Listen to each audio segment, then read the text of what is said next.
how goes it?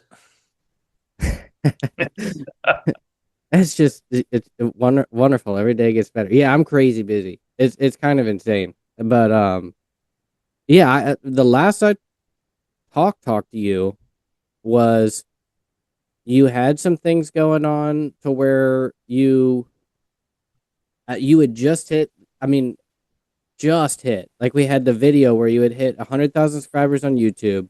You were kind of doing some things where you were redeveloping stuff to get distributed onto film channels and stuff like that. But you also had some other things going on behind the scenes, but we never got into that.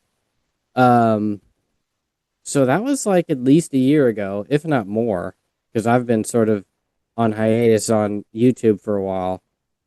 And all that we had really done was I had read the double feature that you released. That you did you crowdfund that or did you Oh come up wow, with that what is the I can't last time we remember. spoke, and Yeah, that yeah, was in January.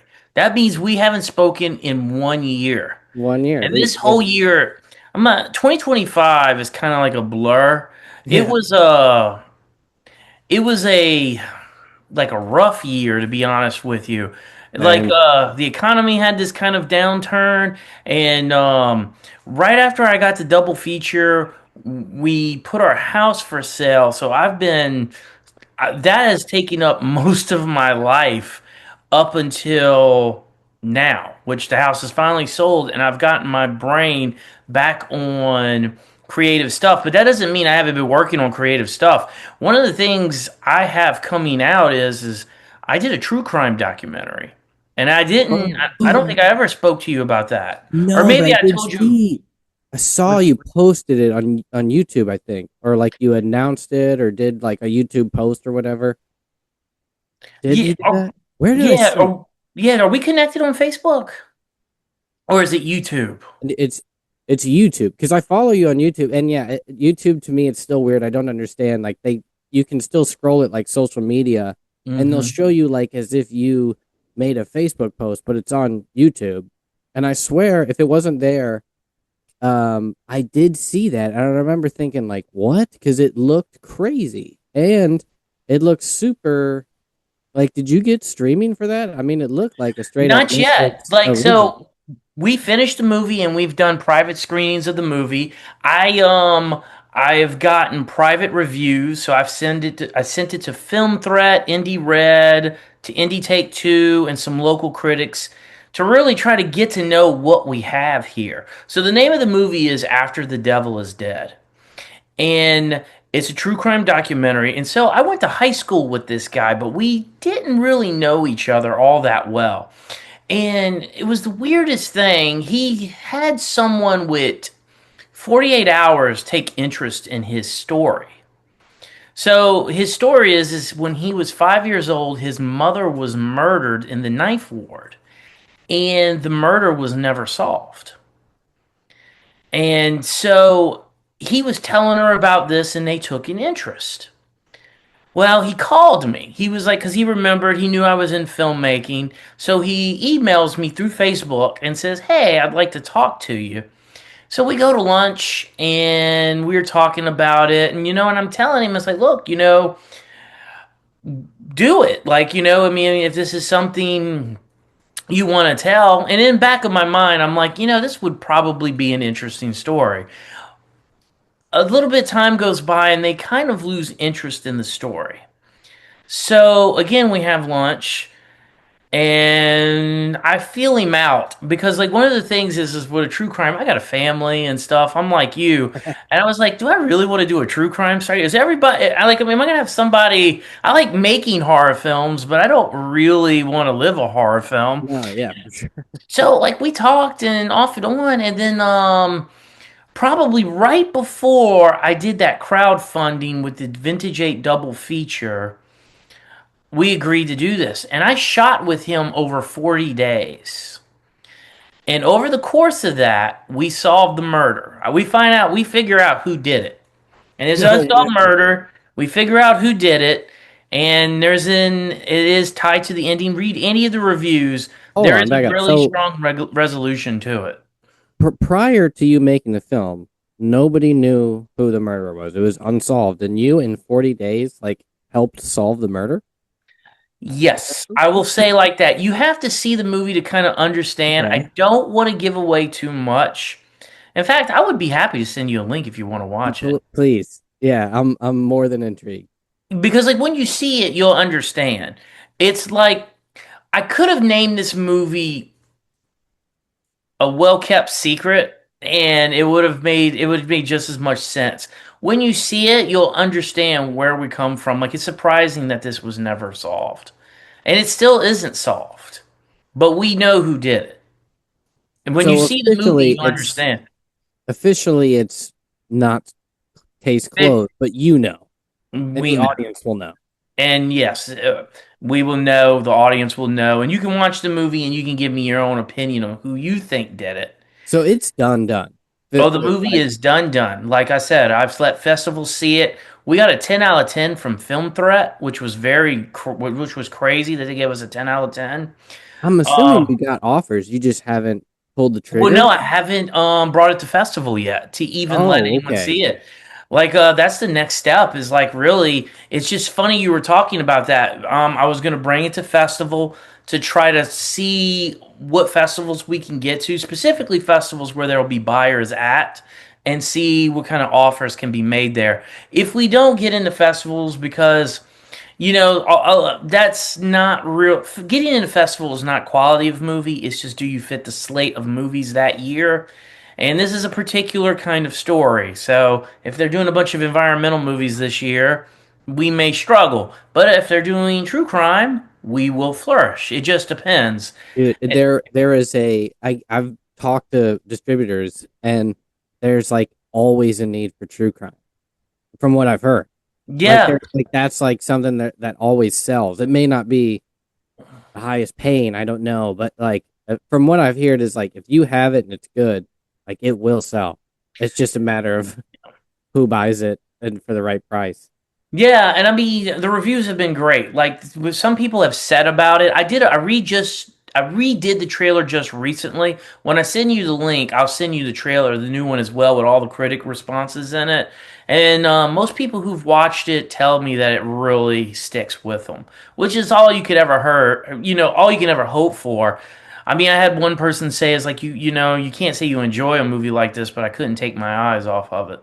Oh, dude, I was just talking. So, yeah, aside from the creative stuff, my day job, for those who don't know, your day job is a professor or at LSU or whatever you That's title it. partly what I do. Partly. And that's also not a very big secret because people on my YouTube and some big YouTubers revealed that. You've heard of Nightmind? He does all that interesting weird stuff. He's got almost 1 million subscribers. Probably, yeah. I've seen his stuff probably. It was funny because he was doing a stream of my channel one night, and somebody was watching. Was like, "Hey, that's my professor at LSU." Yes. Yeah, so some people so he started like calling me the professor, which was interesting. But see that's even tied into something else that I wanted to talk to you about cuz I'm with the vintage A stuff. But like the main thing right now obviously is the After the Devil is Dead, but I'm actually writing a pitch for probably my most famous vintage 8 story, The Children Are the House. So, if you read the Oh, Vintage okay. 8 double feature, you remember that I had the first 10 pages in the center of it. Uh-huh. Children Are the House. So, it's done. Well, the first 10 pages are colored and the entire book is drawn. And I am now going to be pitching that book to publishers. And I'm in because like I'm kind of in the same boat you were telling me earlier. I am looking to pitch this as a graphic novel because I believe, and this is going to be in my pitch. I even was going to ask you, like, after I'm done with the pitch, I was going to get you to check it out because I am really looking for a comic book publisher with a cinematic arm because I think I have something that people want to see as a movie. Mm-hmm. Because one of the other things that I'm doing currently is The Children Are the House is on Tubi now. Yeah, which is I have not seen it on Tubi, but I did. I last time we talked, you were talking about how you were getting close to getting it on there. well, yeah. Well, I was meant to. If you remember, I was laughing about it because I thought there was no way in hell they would get on Tubi. I had a distributor, small distributor, ask me, "Hey, I'd like it. I'd like to put this on Tubi," and I'm like, "Really? This movie? I don't think this is. I don't think people are going to. You know, I don't think this is going to register with people. I don't think this is going to work. I think this is like a YouTube experimental film." And I think that Well, was, and I it was thought that was short the for a audience. feature, right? Wasn't it only like 80 minutes or something, It's or 79 minutes. 79? Yeah, yeah. And he said, and he told me, he's like, just give it to me. And he actually had to follow up with me. How many times does that happen where a distributor has to follow up with the filmmaker to get the movie? Like, hey, are you going to get this to me? So I finally do it and I get it to him. And we don't even get told when it drops. I was Googling Children of the House for some reason because I'm always looking to see if certain things are mentioned online Hmm. because either for resume or for just new material to write about. Well, I discovered that it had dropped on Tubi and someone commented on Facebook. I even commented to him, I was like, oh my God, that's my movie. I didn't know that got on. So I went and checked out, and then I went to Letterbox. And as of today, I don't mind telling you that we have a 3.4 average on Letterbox, which to me is Nice. incredible for this movie. Yeah. 3.4 and 99 reviews. Whoa. 99 Well done. reviews. 99 with 3.4. Dang. Yeah, Yeah, that's real. Yeah, yeah, there's no way you 200. can fake that. No, so 262 people have watched it, and it's gotten me thinking. I think that I may have made the most minimalist, cheapest horror movie in history. Like, You seriously, could go through that angle. Yeah, for sure. well, I actually believe that. I'm even going to put that Well, in my you have. pitch. But I You- think I've made, because I've even had other people challenge me. I was like, well, there's no way you're more minimalist than this movie. Before watching said movie, I was like, well, look, I said my budget was a pack of paper and some crayons. Can you Yeah, I was beat gonna say like that? zero, right? I mean, yeah, or like eh, aside from getting paid, in yeah, I don't even know how you go negative. Yeah, it's just like so. I mean, so for whomever is out there, I challenge anybody. I'm actually, as the year goes on, one of the things I'm wanting to do is actually inquire to more film critics.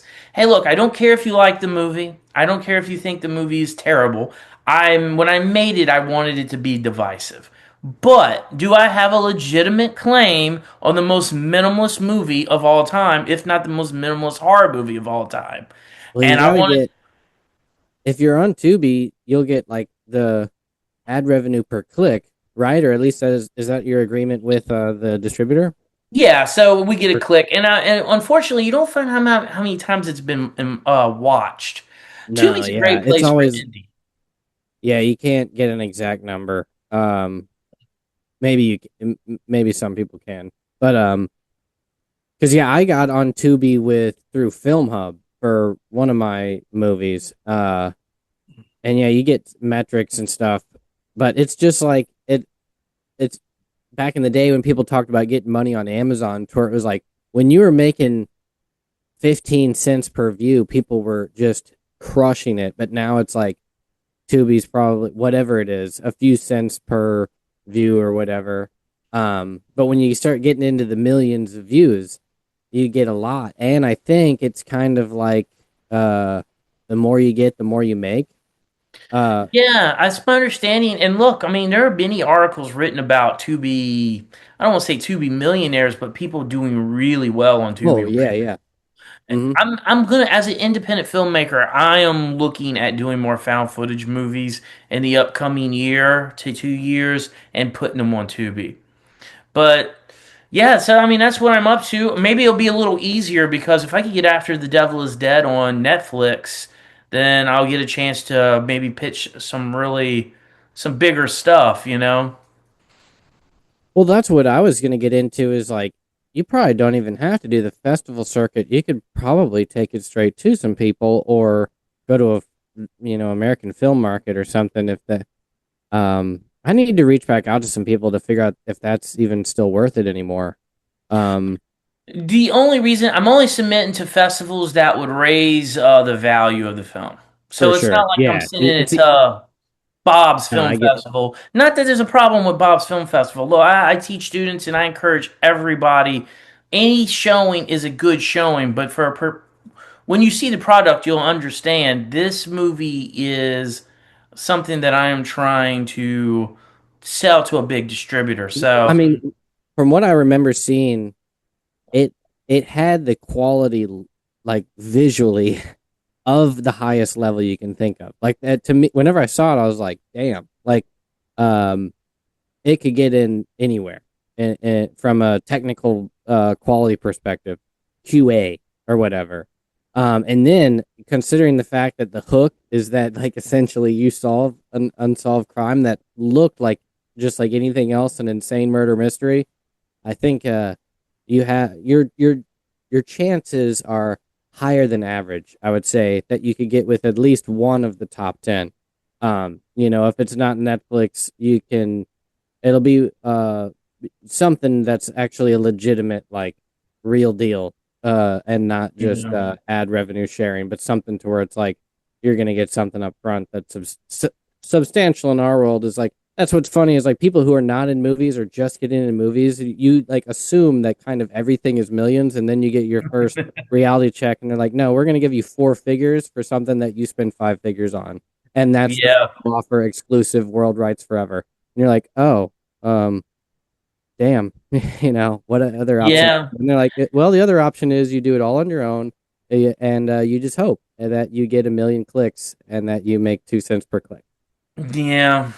Yeah, it definitely doesn't add up the way you think it should.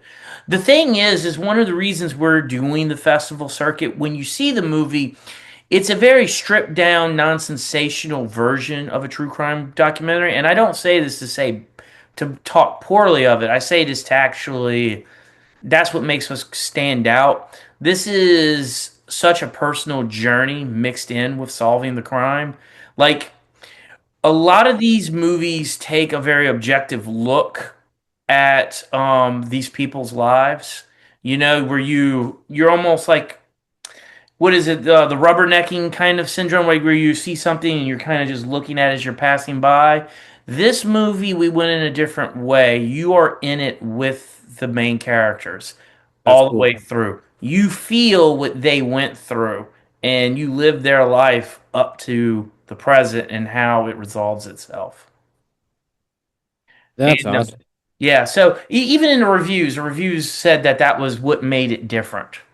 So So, you submitted to the big festivals, whatever it mhm. is, big four, eight, and you're just waiting to hear back, or have you made it to any of them at all that you know that you can premiere at or something?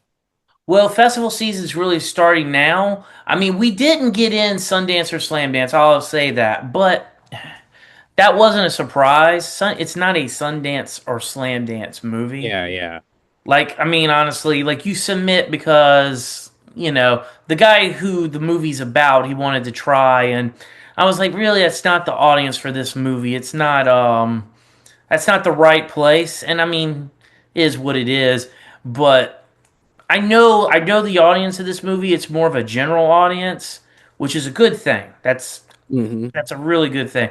So we'll see. We'll see where it gets in. I know it's going to get in somewhere, and I'm confident we're going to get in somewhere where there's actually a buying audience. I'm hoping the True False Festival upcoming is going to take it because I know they do a lot of acquisitions there.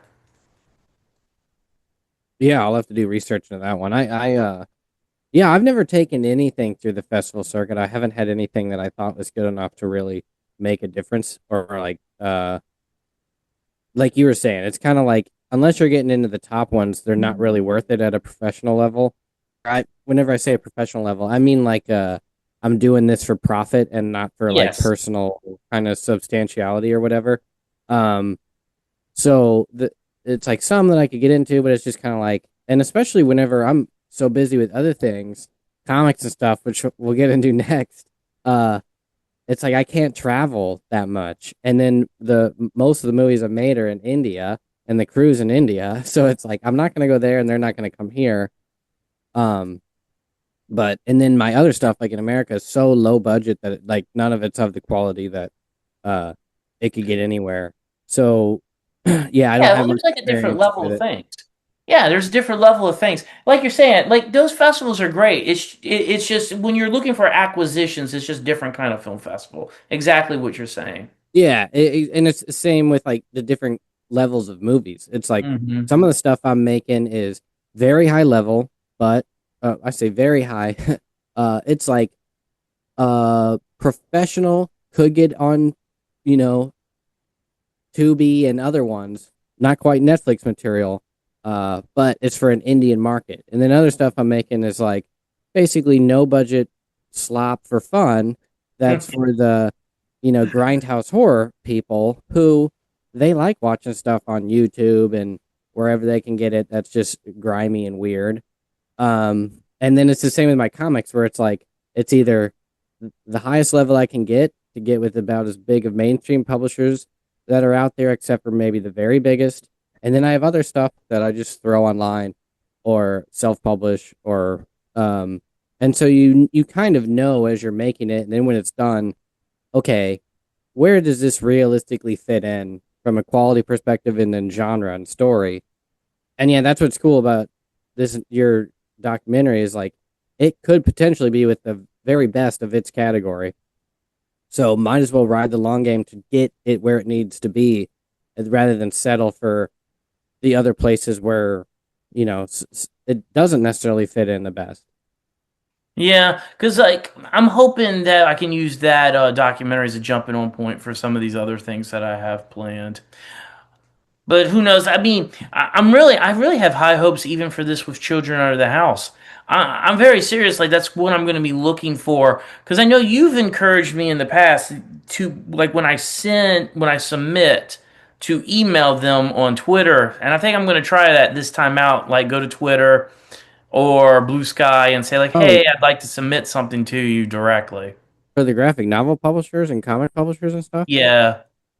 Yeah, and I can send you some references of people. I mean, there are people that they'll option the film rights. If something's hitting somewhere else, especially as a film or something, and you already have something in the works, like I don't think it'll be hard for you to get a publisher for what you're making. It just, with comics, it's like it's all about the art, and kind of like how.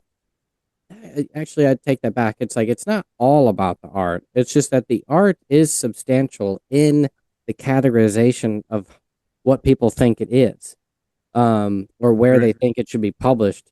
And with the children under the house, it's like supposed to be like found footage, or like if you're doing a sort of like found book or found artwork, it's supposed to look childish. Um, or are you doing it more like because Oh no. I don't remember in the middle of the book seeing those 10 pages. Oh yeah. It's in a. I mean. Maybe, but that's the thing. If I remember seeing it, I thought it looked Oh, like it it's was the professional. Yeah, drawings from the movie. it is. So that's the sell. That's what I'm pitching is like everyone who's ever watched a movie wants to see what it looks like because the only thing it's ever looked like are just the children's drawings. What I have here is it's fleshed out. It's like a traditional comic book because I've also done a book. Do I have one of those? I'm trying to Maybe look and see that because sound. I might have sent you one. Did I send you one of those books too? That's the thing is like I remember seeing it, but I can't picture it in my head right now of what it looks like. Because I took Children Under the House and turned it into a Yeah, graphic yeah, novel I of remember. just the drawings Uh huh. because people wanted the drawings and a lot of the people on the channel follow along with it because they wanted to have the drawings in their hands. But no, this would be like the next step in between making it like a real live action movie casting people. I get you. Yeah, yeah. I'm trying to see like if I got the book somewhere. I'm looking right now. I know I got the book. I'm trying to figure out where I put my own book. There's okay. It's now coming to me to where I feel like I remember thinking the artist looked similar to the guy who did that Robert Kirkman. Was it called? Uh, was it Azteca? Was his name? Anyway, dead air. Did you ever Yeah. watch Always Sunny in Philadelphia? Always Funny is still. Oh, I love Always Funny. Yeah. Always Sunny is Philadelphia. I've watched every season of that show. We Okay, probably can't yeah. talk about it. We can't talk about it on air, but I was just that there's that one like clip of one of the early season episodes where they're like doing a podcast, I think, and they like just for a minute aren't talking, and Danny DeVito's like dead air, like what are you gonna I know. do? You see me looking. I'm looking at my bookshelf right now, and I'm trying to like. I've just moved, and I'm New like, house, yeah, it's not there. I was just thinking, I've moved my office throughout this house multiple times, but and I yeah, and noticed so it's my different. bookshelf's in a different office along with my backgrounds and cool stuff. But my wife moved into that office where she now works from home in there. So my original office is taken over. So now I'm in the corner with the closets. Um, I think you and I both have understanding wives. I'm, I'm looking forward to your book. I'm waiting on my copy. oh, I just mailed it. Like not the day before yesterday, Monday, I think. So you should be getting it this week. Is And it I may autographed? have messed it up and I'll send you more. I think you ordered like the book and maybe it eats or feeds it, but I sent you the book, Our Love Unrest, uh, and then the other stuff. And then I gave you Liquid Kill Volume 1. If you don't have that, you got it. But Okay. I like, I was like, as I put it in the mail, I was like, this one's heavier than the others. And I was like, did I give him the Liquid Kill box? And I was like, I think I did. Um, so you'll be getting more, but you won't have it each of these it. That's Um, I want this one, but I really want the you also want it each. well, it's I'll funny send because you it each too. Don't worry about it. I've I'll told send you you it each too. I've told you before the first scout book I've ever read was It Eats What Feeds It. I mean that's right up my alley. But I never could get issue number 3. Oh my goodness, that's funny. I've Yeah, I got the whole graphic novel and all the issues. I got everything now. Except for what I don't have is the actual trades of Liquid Kill, which is what like the most people are waiting on. But it's probably never going to happen at this point. Which I can now go into my stuff and what I've been doing since yeah, January last year. Because like yeah, catch me up. if if if I didn't talk about it in January last year, it was like Liquid Kill was like my baby for a long time. It was like before it eats what feeds it. I wrote this screenplay called The Demon Army, and it was this epic, and it turned into a film franchise.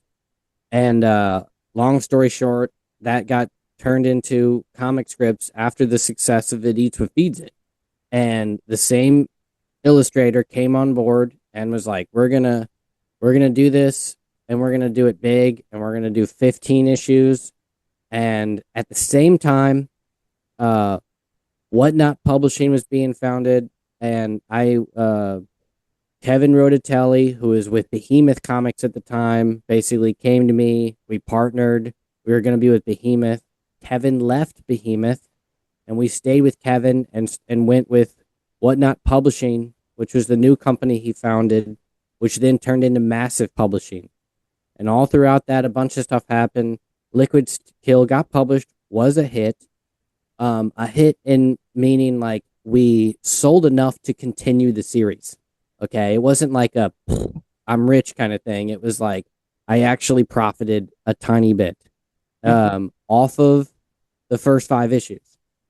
Okay, so we got greenlit for volume 2, which it turns out we actually made volume 1 6 issues, and then made volume 2 4 issues. Um, and then we were going to do volume 3, kind of regardless of demand, because we were just going to finish the story.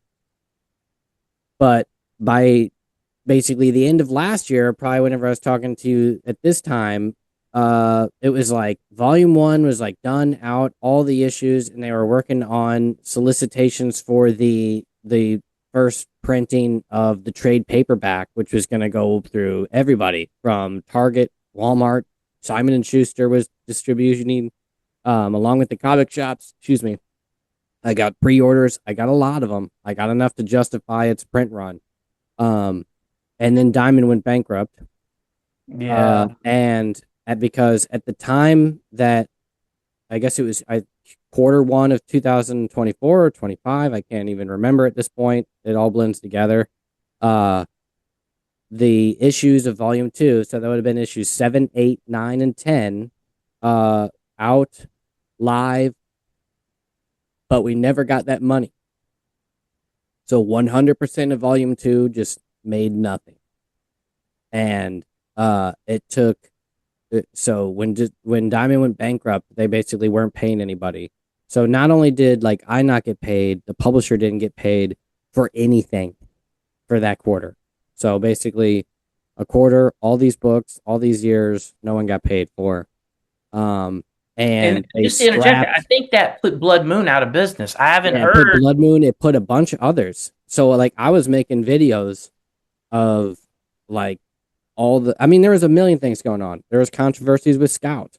Scout is there was everything from over the past like 3 years in the process of like making, producing, and then publishing Liquid Kill, which officially started in 2021, and we officially killed it in 2025. I mean, that's 4 years. Within that 4 years, I watched everyone from uh Aftershock, to like what were kind of, known publishers to anybody in comics at all just crumble. And Blood Mhm. Moon was one of the last dominoes to fall. Um, that just, they were like one of those where it's like, ooh, new rising publisher. Nope, didn't make it out of the sandbox because they were killed along with the rest. And then some of the others, due to their own faults and due to, and even Diamond was a part of this whole domino of people seeing that. I talked with Charlie Stickney a few years ago live on my channel where he was talking about like everyone knew it was coming because everybody was just over levered or whatever the term you use, to where they just were spending more money than they had, including Diamond. Was basically, I don't know exactly how they were doing it, but it was kind of like they were fronting and like giving books away without. Uh, uh, I don't remember the exact specifics of it, but it was like they were essentially uh, spending money they didn't have. Mhm. And all the comic book companies, or a good portion of them, were just tightly connected to. They were only making money with variant covers and then anything that they were optioning. And when the options stop happening, because Hollywood's been in a turmoil, A bad one. like it's just, it all came crumbling down together like post pandemic. But we had that little uptick in 2020, which is when it Defeated came out, which made everybody think it was like booming again. So it was kind of like Mhm. 21, 2, 3, and 4 were just like the crash of a ton of stuff, and we lost a lot. Um, and I was one of the uh, titles that was affected, to where the trade paperback release was scrapped or put on in like an indefinite hiatus. Not only that, there were plenty of digital companies that changed and went out of business. Like we had Omnibus, which was our digital platform, which was partnered with virtually every big name you could think of, all the big publishers, and then they went out of business. Basically, said they couldn't profit from it after like 6 months, if that. So yeah, it was just like everything was kind of, nobody was making money with anything, and the people that were making money just like couldn't break even. Yeah. So anyway, that was like where I was at, and so then the volume three Liquid Kill was scrapped too. It was like if we wanted to continue it, we could, but we'd have to crowdfund it, and um, I just at that point was kind of over it, and Sorry. in hindsight, it led to the things of now. So like since the start of this year, it's like with that same illustrator, um, with Gabriel Umazark, who did it, Eats What Feeds It and Liquid Kill. We started a new project that is in production now. I did another book with a really awesome artist overseas that goes by Bye Bye Unimund, and that's the like manga I released or I crowdfunded that we're just talking about, that I just recently sent you. And that was another one to where I wanted to see what I could do on my own if I just went fully self published first before like trying to reach out to publishers or anything like that. The problem is I made a very non-American book. So it's it's super, you know, 18 plus. There's nudity, there's extreme gore. Um it's vulgar. Uh and But, so but it's good. I read the first chapter you sent to me in an email. It's good. It's oh, thanks. fun. Yeah. I did. I mean, yeah, I got a lot of great reviews. Like the people that read it liked it, but it's a very unique taste. It's not something that Image would put out. It's not something that, there are some that like are intrigued by it, but they're really more of like on the manga side um of things. And so it was kind of like I need to now look into translating it or trying to go even more further into that angle. And once again, it's a limited it's its own contained story. It doesn't go on. It doesn't end on a cliffhanger that means it could go longer. It's truly just a self-sustaining graphic novel. Um, but in the process of doing that, I was like, I'm gonna instead of sort of trying to push going to a bigger publisher and going that route, I was like, I'm just gonna take the book I have and maybe try to package it as a film.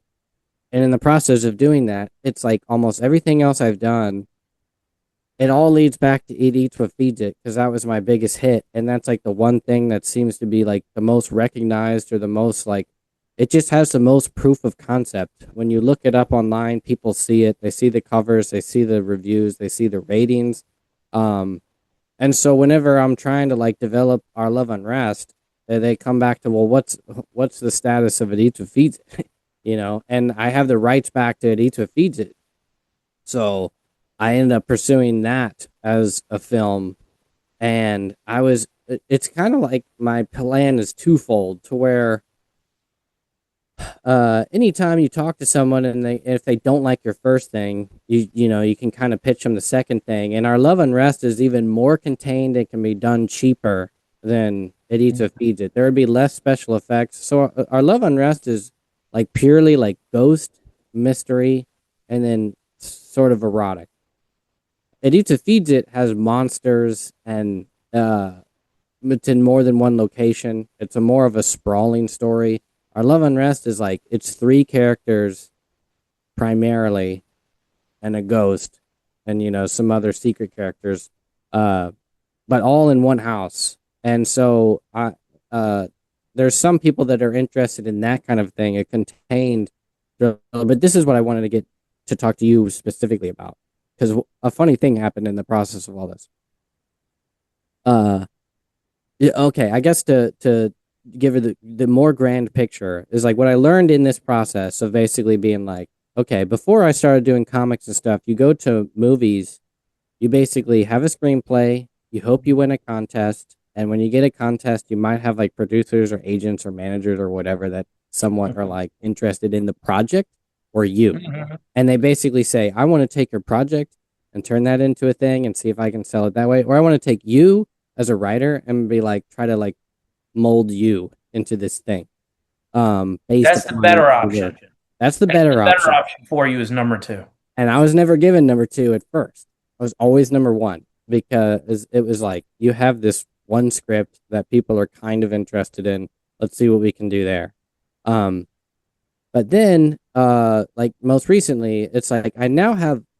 So back in the day, I'm essentially going back to my teenage years. Whenever I'm pitching, no budget movies that I was making to film festivals and stuff, I was still under the mindset of that, where everybody treats you sort of as a kid or like a new true newbie, and they're always like, you need to build up your portfolio and sort of like come up with something good or build an audience or do something that goes viral because like it's kind of like you need people to find you shouldn't be trying to Hmm. like seek out other people. So now cut to 15 years later and it's like, well, now I have a big body of work and some of it did kind of go viral or at least like became credible.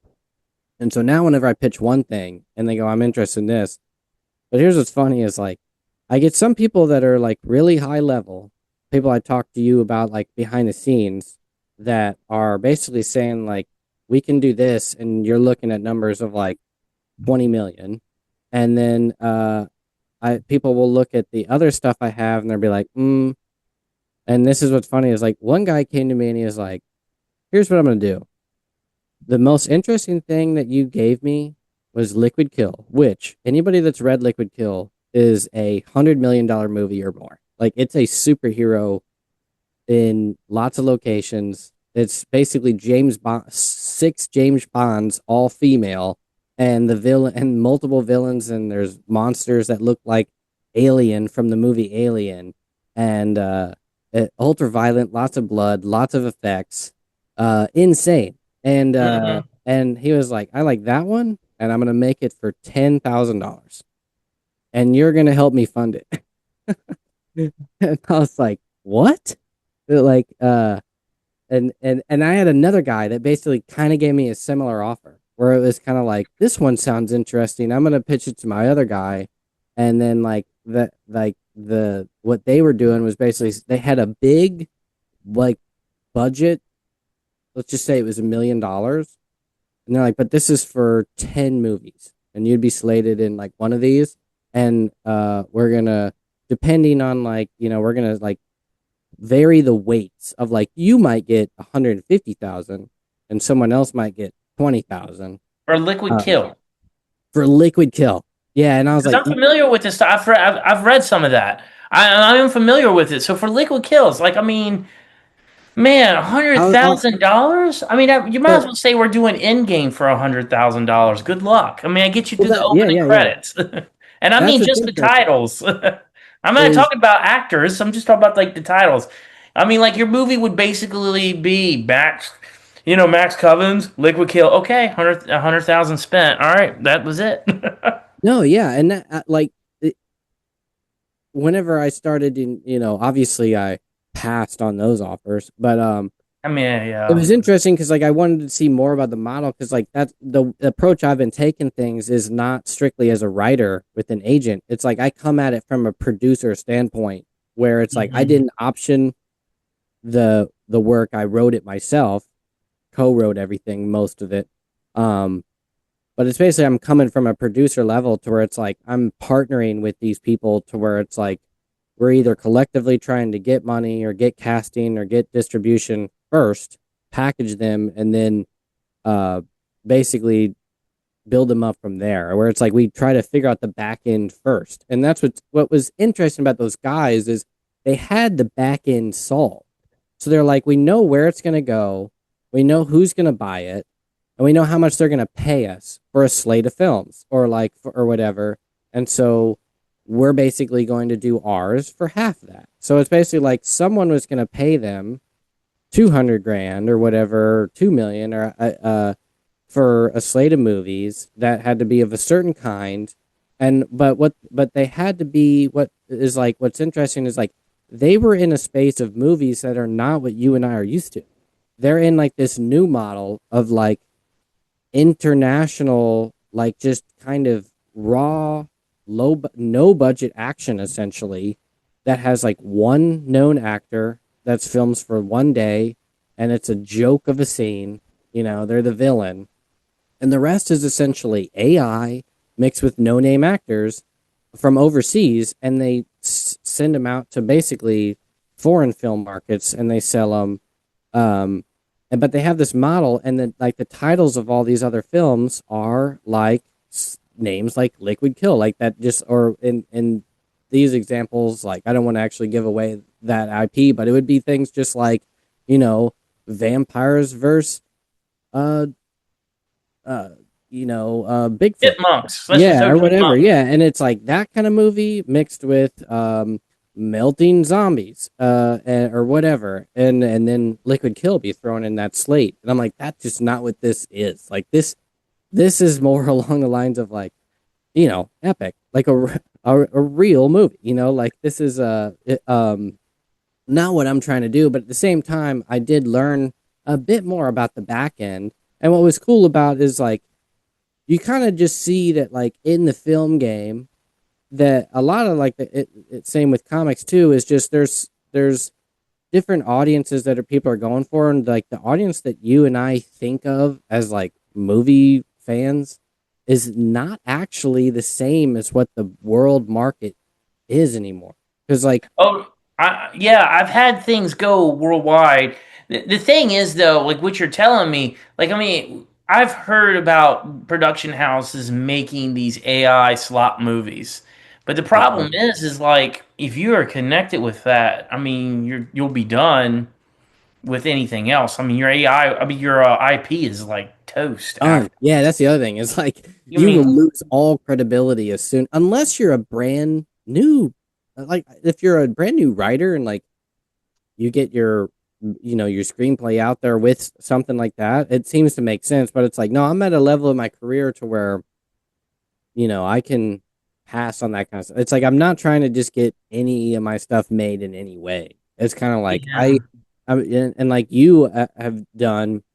It's like you're carving your path with your brand in a sense, and you then level up your brand. Like there's no reason to sell or settle out or change what you're trying to do. It's like you have and especially you, like you have a model that works. Um, and so it's like and yeah, that's why I want to like talk to you about it because it was like what is it about like it it's like you made movies for literally like nothing. So it's like these guys were just like would love you, I would feel like, but you're also making a very specific niche that they're not doing. And that's the other thing is like these movies are like truly like dialogue so that they don't have to worry. It's just people talking in a room with a green screen. And it's just like, dang, like Yeah, I thought nobody watched those movies, but apparently a ton of people do. Enough to justify $100,000 budget because like it's like my movies do not make $100,000, but mine aren't called Zombies versus Bigfoot. but they could be basing it all on. So the deal could be structured like this. Hey, so we want five movies from you, but one of them has to have a star in it. Yeah. So that's why they're telling you one's going to weigh more than the other, right? So Mhm. they get the star in that one, and that's their best one. And the other ones are just trash movies that they just slop together. Yeah. But you know, there's a running joke with a lot of us in movies, and I'm sure you've heard it before. Is the script is often the last thing anybody ever looks at. Like Yeah. the whole movie will It- get greenlit and made, and it's like, okay, well, do we have a script? And hell, you're even hearing about movies that are made and scripts aren't done. They're just shooting pieces that are done. But that's one of the reasons you don't ever hear people talk about movies. Is it good? They say, no, does it work?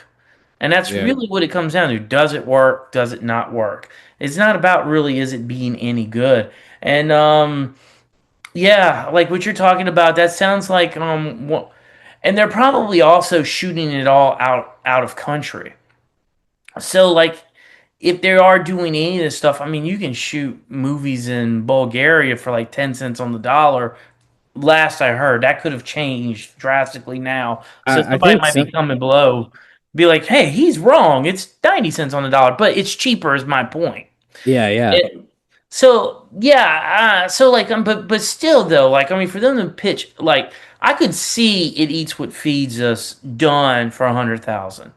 I could see a version of that movie done for that. Yeah. I Not agree. maybe the version that's in the comic book, but I could see a version of it where we're locking them in the house in that plantation and we never leave. Done for that, not with a major star. I can see that movie. But Liquid Kill to hear that, I mean that's like okay, well, that's like you ran well, I'm losing you. I'm losing you. I got to end this call. Yeah, exactly. Yeah, It you was just know. kind of like, oh, I have to bite my tongue, like, or and not give a face. Um, Oh no, that hurts your feelings to hear that. I mean, I've been there. I've been there because when you get that, because like how you value that, and I mean, and I don't mean to be offensive even when I say it eats what feeds it for 100,000. I mean that's easy, a bigger budget movie. But what I'm saying is, I would be able to stomach the pitch of $100,000 for that property exactly. because there is a version of that. You still would have to be It can creative, be done. but Yeah, yeah, there's a version of that can be done and done well. But when you sit here and talk about a sci-fi James Bond with all these effects. I mean, that's like we're not even playing in the same sandbox or Well, same and sport. that's what's cool about it. It eats and feeds it. Like there's don't want to get into too much of the details on air, but I have like this one. I can like people came at it from like the you need a script, and I kind of like have scripts for each budget. It's like I have the $100,000 version, I have the 10 million version, and I basically have the 20 million version, which is just with a star, the 10 million Hmm. with a star essentially. Because it's kind of like if you can make it for under 1 million, like upping it to 4 million is like it's essentially the same movie. It's just Yeah. who's above the line, as they say. But Same it could be for $1 million movie, depending on who's above the line. yeah, but yeah, that's what I was like, and the people that came to me serious about it, that basically have become attached, is are they're like, we're gonna get this movie made. It's just how big's it gonna be, and And how long it's going to take to get it made. yeah, yeah, exactly, and Your time is not great. I'm not going to lie to you. Your time is not great. well, the cool thing is like I'm not just trying to sell it and get it out of the way. It's like I am trying to make it and try to be like it doesn't have to be all under my control, but enough to where it's not just throwaway or sell for my percentage. It's like I'm gonna be active and involved, and I'll make sure it gets made. And if I have to make some compromises, I'm open to that. But I have some pretty cool, solid people on board. But the other thing, now that I think we've gone over an hour, and But I that's not haven't your even talked. personality. That's not your personality. I know you said, oh, that's not to make something half-assed. I mean, I wouldn't expect that of you. What I mean by what I will say is the good news is I have heard from many of friends that I believe sometime toward the end of this year, the industry is going to make a sizable rebound. That's what I'm hearing. Like nothing you can marry to, so like you might get to jump on that sometime toward the end of the year, things are going to probably start getting greenlit again. I think we're going to see some big purchases this year in terms of consolidation of media. So I think more of that's gonna validate more and more things need to be greenlit. Because I mean, if you're gonna sell ice cream, you got to make the ice cream. Yeah, that's the that's what's interesting about it is like, yeah, they are in demand of like really good stuff. Obviously, no one knows what's going to be good. Um, but that's what's interesting is like the people that are interested in it eats what feeds it want really good stuff, and that's why I'm Hmm. in like my limbo now, to where it's like they keep basically saying it's so good that we want to do something but it with it, but it's not good enough for us to like green light it yet. So make it better to get it green, like fully go ahead. Which is different from everybody else who has been like, we need slop and we need it now. And what you've written is good enough to like put out into the slop bin. So well done on creating something that's as good enough, to like just get into the machine that we need to make. And I've basically refrained from that because yeah, I have a brand essentially that's like I do good, high quality stuff. Yeah. Even though it might be done cheaply, like I film them in India, you know, but they're still good movies, and you can visibly see like it's the quality is there.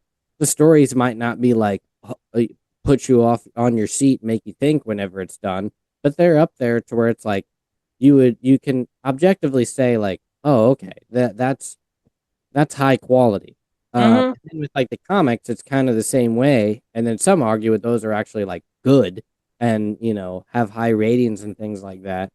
Um, but Look, I'm gonna tell you, I have no problem if somebody wants to hire me to write slop. I'll be honest with you, because yeah, sometimes it's yeah, fun. hire me first. Don't buy, Yeah, buy fun. But like don't take something that has you don't want to spoil something that's you have a different audience in mind for. Like Edie. Like I wouldn't want to do that to Edie. I wouldn't want to do that to that story. But like if you wanted me to come up with something and say like, hey, we want you to write, something really schlocky, that would be a lot of fun. Like say we want you to write like killer poodles. Like, okay, all right, yeah, I'll give it a sure. shot. That's yeah, exactly. If someone read Edie and then said, "Hey, I actually have a similar kind of high school horror," thing that I want you to write, all for it. And then they're like, yeah, but it's just gonna go free on YouTube. It's like still cool. But Yeah. what you don't want is like what happened to me, where someone reads Edie and then goes, "This would be perfect as the slop that I throw out on YouTube that's made for no money at all." And you'll make nothing, but Yeah. you'll make, the equivalent to nothing from our perspective. Um, but before we like end, I wanted to, so like the biggest thing that I've done aside from that is I've been building this web app that's called ICDB. Did I talk to you about that, or did you see me post? No, I saw you post that on Threads the other day, and I spent probably 30 minutes try to find find it. So is it not released It, quite I yet? it didn't go live until yesterday. Okay. It went live late yesterday. I will officially invite you from the app, but I'm going to be making, like, after this call, if it's not too late, I'm gonna actually be making like promo slash tutorial videos that show the site in action. Okay. Um, if I don't even know if I can share my screen. Oh, I can share my screen. Um, You had to face like, wow, I've discovered fire. uh, yeah, let me try to share it. I'll show you what it looks like in action.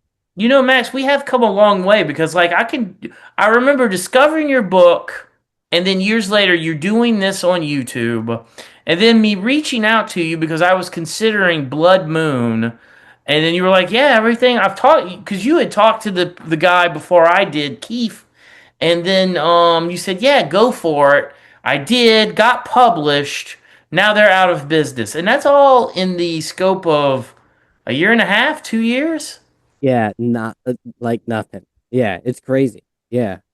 The same with you. Whenever I first found you, it was like you were trying to get that book published, but and you were starting, I swear, I think we talked about it on our last one. It was like you had maybe had, it was like five, maybe like 10 to 30,000 like subscribers on YouTube, and you were like doing this kind of stuff, and you were doing, some things with like film, and had the experience with your original feature film. What was that called? Yes, Unhood? Sacrilege, then the Married to the Sleepwalker, and then now this one. Yeah, Yeah, and I actually did. One or both of them are on YouTube, right? they're Or all on YouTube. Yeah, yeah, I think and I remember thinking like, cool, this guy's doing it, and like this is what I want to do. Like I want to be a part-time teacher, and I want to just make movies. And if they go on YouTube or they go on Tubi, like I don't care. Like that's what I want to do. And then the ones that don't, I can't, like, that are too big to get made, I'm gonna turn them into comics. yeah, that's And what I'm I trying to do. essentially did that, and now here we are. It's like not even 3 or 4 years later, and it's like that's what's cool about when you take this industry seriously. It's like you can make some pretty big waves, and you learn a lot of harsh truths, but at the same, like the ones we were talking about today. But at the same time, you at least get in the room or get on the phone call with like uh other really cool creative people that have done really powerful movies and TV shows and stuff like that, to where you're like, oh, I'm in the game. Like this person respects me in the same sense as, I respect them as a creator, even though we seem to be miles apart as far as our prowess in the actual industry. But point being is like I took something from my head and it made it onto a screen that has people that read it, and I've turned it into a career in a sense. And You got that's to be proud with it. It eats what feeds it because that one, and that's the one that opened all the doors for the rest of them, isn't it? Yeah, I mean that was, I got lucky in many ways, to where it was like I started off with a bang, even though that wasn't my very first comic. It was like my first one that got published through like traditional methods, and it was a hit with them, and it came out in 2020 during that uptick, and it like really mattered, and then that launched the rest of my career of getting, obviously Liquid Kill greenlit, and that's interesting. That's hard in comics, where you're essentially greenlit before a book is done. Um, it wasn't pure zero. Like it's even harder to go from just a script and then trying to get a publisher on board before you get an artist attached, or like at least like the first issue done or something. And that's about where I was at. Like Liquid Kill got greenlit before we were even done with the first issue. Um and that was because of the success of It Eats What Feeds It, to where people did take that and go, well, if this is the same team that made this hit and we like this outcome or like this hook, and they're like, we'll take a risk on this one. It just sucks that like the entire industry started to like fall in on itself at the same time, but not enough to like break it, obviously. Um, but yeah, okay, I'll continue talking. Can you see my screen and I see like what? do. You know, it's funny, just to also tell you this, I'm also been publishing short stories too. I've actually went that way, trying to build writing creds because you know, I was proud that Edie and The Demon Inside made it to publishing. I've not gotten to that level yet, in at least in comic books. Better off in other industries, but in comic books, I'm still trying for that one that opens the other doors in comics, and I want that to be Children Under the House. So that's kind of it's funny. It's like I said when we were first talking before we recorded. It's funny how I kind of feel like we're at that same we're doing the same thing at the same time. Yeah. It's kind of like we both have things that are like good enough to like reach the next level that we're like almost there with. Yeah. And if you want to, yeah, the short story stuff is another thing that, yeah, I don't want to go off on another tangent about that, but like anthologies and stuff in comics are often, you know, not just like a proof of concept, but like they also break can level you up too, especially like with Boom doing their I think it's called Hello Darkness and stuff. Obviously, Children Under the House I think should be its own thing and its own series, not necessarily just like within a short and then within an anthology. But if you do have that stuff, like you can pitch straight up to editors that are running anthologies and be like, "Here's what I got." You Hmm. don't have to. A big myth of all industries is like you don't have to just only submit through the submissions page. If companies don't have them, like you can reach out directly to editors. But once again, it's like that's what people don't know is like there are stages of your career to where that might not be a viable option, where like you will just get ignored. I was lucky in the sense that it was like people listen to me because I could say, "Hey, I'm the writer of this thing that you just heard of because it just became um, one of the best selling comics last month," you know, kind of thing. And I did drive that angle to where like as soon as I was trending, even in this small space, it was like I'm gonna try to build that up as much as I can. And even as people that watch it now, it's like it doesn't do a whole lot. You know, it's like you at the end of the day, you still have to write great work, and one good Hmm. thing does not justify people to care about you for the end of time. They're like, that thing was good. What else do you have? Um, and that is why ICDB was created. Is because there's two things. Is like me as a creator, it's like with Liquid Kill and It Eats What Feeds It. Those alone covered the span of like close to 20 issues. Hundreds and hundreds of pages, sketches, and it's scattered across multiple computers, multiple hard drives, some on a cloud drive, some in emails and in on shared drives like Google's shared space. And I was like, I need just like one, and all the time, whenever you're like with people and pitching people, they go, "Yeah, send me that PDF or send me that cover or send me whatever." And I'm like, I don't have it on my phone. It's like I maybe can find it somewhere. Or like whenever you're actually in the stage of trying to publish or like announce your new thing, you need to showcase your other stuff, and you need sort of just like an image or of a certain character, or you need a log line or a synopsis of old stuff you did, and not just like the whole book. You may need, well, what was the synopsis I did for the second issue? Like all this kind of data that you need, and I needed it organized. And I was like, there's no place that exists online where you can just upload all your stuff and then it's there pre-organized so that you can basically streamline marketing, distribution, printing, and everything, and then just add or like let any of your collaborators join into those shared drives to add, download, upload, and you can like toggle to where like who gets access and who doesn't. And that's number one. And I just started building that with a developer friend of mine and another person in comics named Enrico Bryan. And and then at the same time, we're like, let's attach it to like a public page where you can then find people and then like post uh that you're like available for work, or like post that you're trying to hire somebody for your next project, so Mm. that it's like a pre-production hub for whenever you're trying to find people to hire that are credible. Because right now, most people go through what, like Facebook groups, or actually just emailing people through searching on Instagram and DeviantArt and stuff like that. There's nothing specific that's like a database of like, here are the professional comic book creators. Here's what they've done. Here's the sample of their artwork. Here's a sample of the stuff they have published, and like they're accepting you to talk to them or reach out to them, and here's their rate or whatever.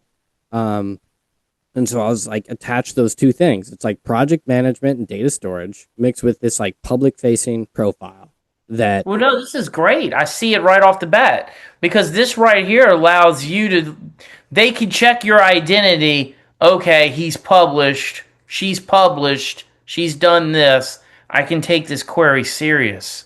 Yeah, exactly. So like if someone was trying to find, like if someone just like clicked my profile, like this is what it would look like. It's like, here's who I am, here's what I do, here's how many projects, and this is updating too. We just went live yesterday. So some of this will change. I'll add more to where, you'll see like how much is maybe in production. So people can see like, okay, I have 4 projects completed, and then I have 2 that are in production. So like, oh, I'm probably currently pretty busy. um and and here's what I've done in the past, and I can showcase like this can be like what I might have live now. It doesn't, like right now I just made it showcase like my company. um and but in the future, like I might be like, hey, this showcase section will be like what's live, like my Kickstarter's live. So when people go to my profile, they're like, here's who he is, here's what he's done, here's his links, uh here's what he has live, and then like here's what he's done in the past. And people be like, oh yeah, I remember Liquid Kill, I remember It Eats What Feeds It, what's Fall Peak? And it's like, yeah, that's a webtoon you probably never heard of, but like, and you can see that. And then when you go to it, you just click a certain thing, um like It Eats What Feeds It, you then can see specifically like what was that. There's a romance horror that was, and this is going to change. Instead of completed, it'll say published. 20 to 21, a log line, who's involved, and I will add the other people that are involved. So, like, any editors, any of the, obviously the artists and stuff like that. It'll not just be my name here, it'll be their names too. And if they have profiles, you can then click their profile. So if someone came to me and they're like, who is the artist? And they want to see if they can hire the artist as well, they can click him and then see what he's done and then see if he's sort of available. And when you're actually in the ICDB platform, you have the ability to see either contact info if that creator allows it, or um, you can actually message them within the app and be like, hey, are you open for collaborations? And then that person, when you reach out to them, they can then look at your portfolio and see how much credibility and experience you have and see if it could be an option.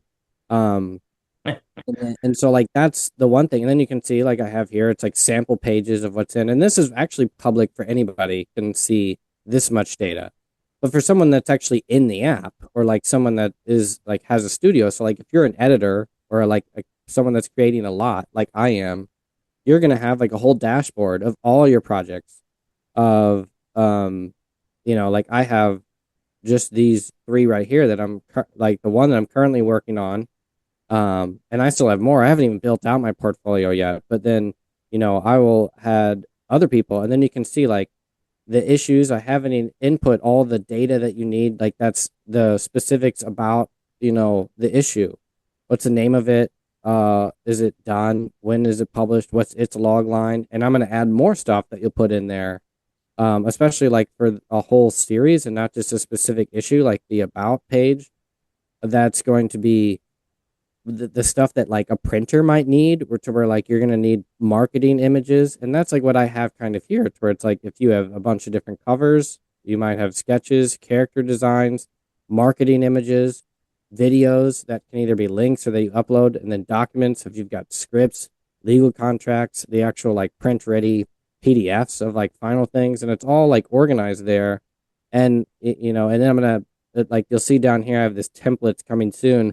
I'll have templates for like pitch sheets that you can just send directly to publishers, and then other publishers that are like on ICDB, they might if you they might say send me a pitch, and you can just take that template, fill it out if it's not already filled out, and a lot of it will come from the data that you've already uploaded into the site, so you don't have to write something twice. It's just going to take the log line, take the cover images, take your sample pages, take your synopsis, and it's going to build it out for you, and then you basically just send that over. And then so from an editor or publisher's perspective, it's like it's very easy for them to find quality creators to hire, take submissions, and then this listings page is where like if you are looking for if you have a script, and this could be screenwriters as well that are looking to produce comic books, you can then create like I have it called like a listing that basically says, hey, I'm looking for a writer, or I'm looking for an artist, um that it, like if I'm going to make a new listing, let's say a pre-production. So this is looking for collaborators to join your project before production begins, or like within production. You can then basically create kind of like a classified ad that says, "Hey, I'm looking for this thing. I'm trying to build a book with this kind of a genre. Here's the title of it, the log line, kind of what you is," so that an artist can sort of vet a writer and be like, oh, this person has a 3 issue series that they've written, and they're paying this much amount, or this is their budget, and they can then like take that and then like respond to it and basically say, here's my portfolio, which is the ICDB portfolio, and say like, here's what I've done. I'm really interested in this project. I'd be open to talk more about it. And the same with like if you actually have a completed uh book, then you can do the same thing to where you're saying like, I'm looking for a publisher. And that's like something that, like in the example of you, like you could do this for the actual production of the Children Under the House. Whenever it's done, you can then just say, I'm seeking like a publisher. And then you're not trying to submit to everybody. You can kind of just like put it out there. And I'm actively talking to all these publishers too to try to get them on board. And editors especially have taken a real kind of interest in this, to where, because for an editor's perspective, this is like a dream come true. Whenever it comes to solicitation, like everything is easier. You don't have to worry about like who has the files. Like we can all see who has the final pages. We can all make sure that they're in the right spot. We can then all know that it's associated with the correct log line, the correct whatever, because it's all in the correct spot that it's supposed to be.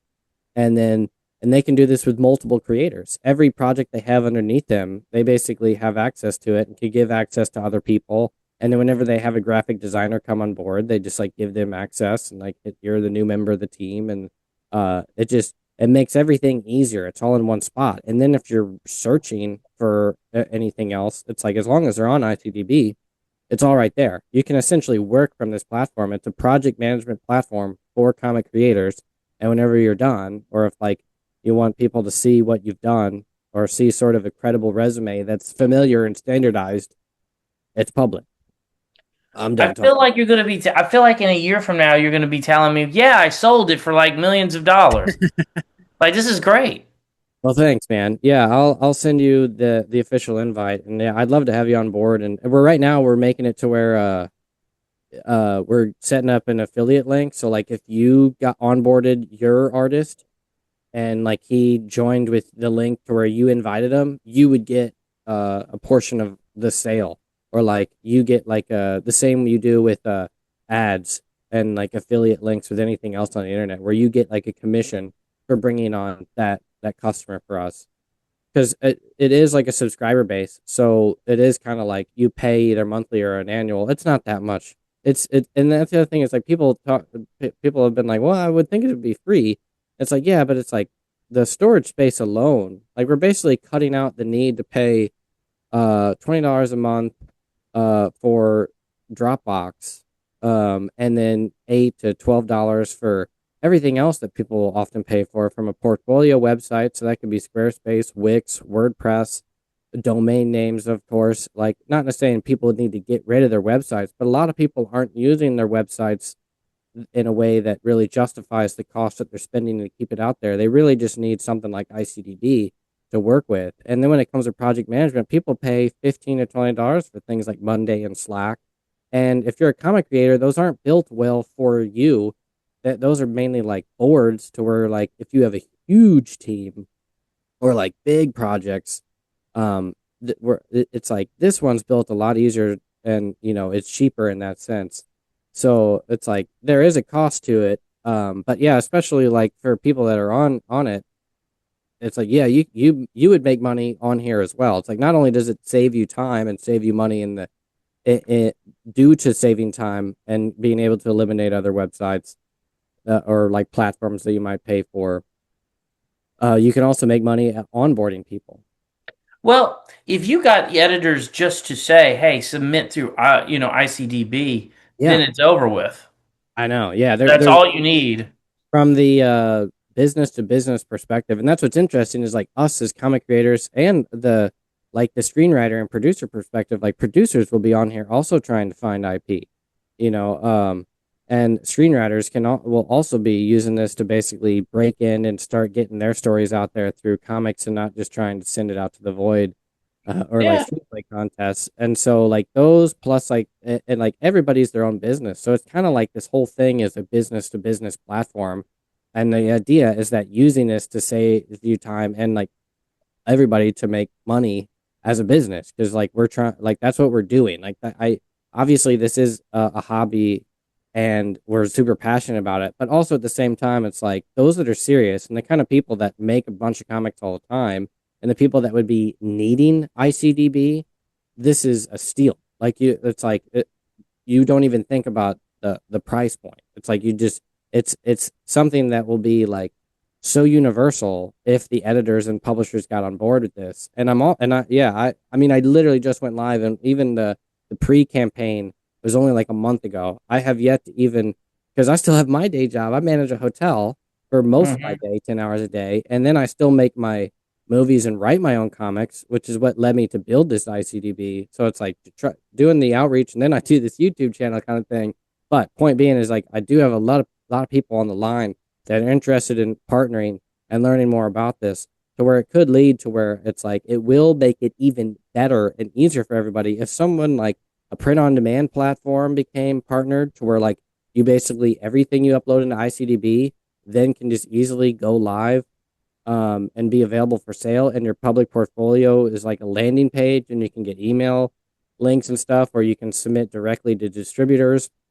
Like if the big businesses get involved, or yeah, like publishers, like the editors, like you're a publisher, even indie house, like something like Scout Comics. They're at least back in whenever I was doing it, they were releasing three titles a month. 12 months. All the creators, there's usually at least 2 to 3 creators per book, and then all the cover artists. Like you're looking at all that all in an easy like project management place, to where you have your whole team, every book, every editor, every artist, all the pages, all the sketches, all the information, all in one account. That's easy to manage and can give access to anybody. If one editor leaves, you just give access to the new editor. Like from that Yeah. perspective, it's like it's gonna really be a game changer.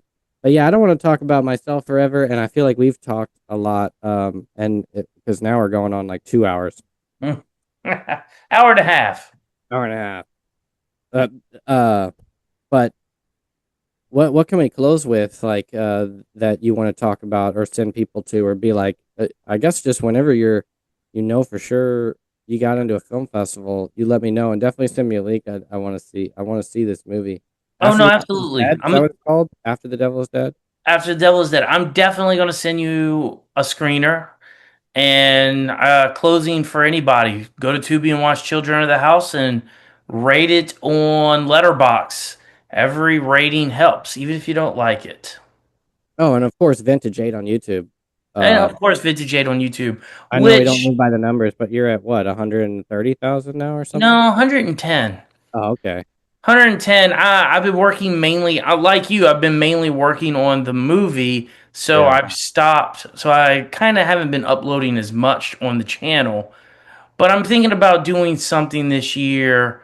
I'm wanting to get real experimental again. I feel like a lot of the things I've done on there has gotten kind of same, samey looking, so to speak.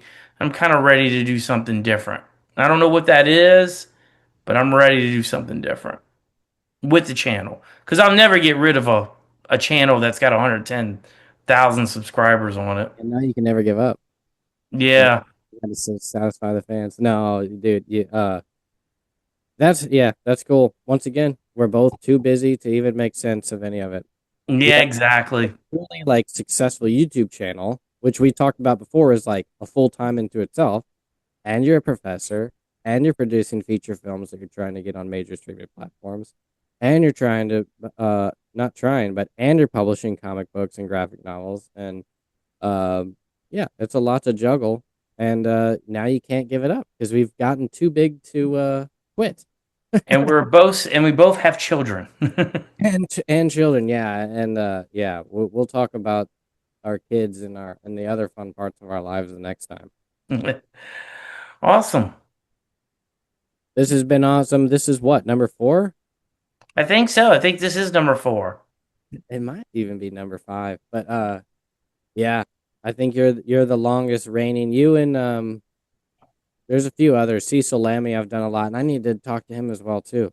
He doesn't even know about ICDB yet. I kept it quiet because it's You've done a good job with that. I'm surprised I've never heard of it. you like whenever you're building stuff, it's the same with movies. Like if you talk about it, you just like wear yourself out. Like you just saw me. I could talk forever about this thing, and like it kills you to just. It's like it drills into your head because you're building it, you're writing it, you're building it. Same with movies. You spend hours and hours and hours, and like the second you start talking about it, it's like it takes away the momentum of just building it. So it's like I just wanted to build it, and then like whenever I'm live, I'm like, all right, now I'll try to like it's real. Yeah. You kind of don't believe it while it's happening either, because like it's Yeah, that's never true. it, it, That's true. uh, especially with movies, it's like nothing's real until it's real. It's never done until it's done. And Yeah. like it's not until you're like actively editing the movie that you're like, okay, it is real, and now I don't know how good it is. And like it's the same with this app. Like you're like you're building it and you're like, this just it doesn't work, or there's this bug here or whatever. And you have a team on board and you're waiting on them and they have things come up. And then all of a sudden you're like, oh my goodness, it's like done. And like it actually works. And then so yeah, I just like so now it's like, all right, guys, let's try to make it happen. So once again, for everybody, Vintage Date, Paul Catalanotto, me, obviously, Max Hoven, icdb.app. It's not .com. It's ICDB, a play on IMDb, the Internet Comic Database app. Uh, thanks, everybody. I will hopefully make a lot more YouTube videos going forward in the future now that I can, like, put a little bit of this to rest and not be, like, just constantly trying to, like, get this live ready going. All right, man. I'll log off. Let me stop. I guess I have to pause sharing the screen. I don't even remember how to pause the stop recording. There we go.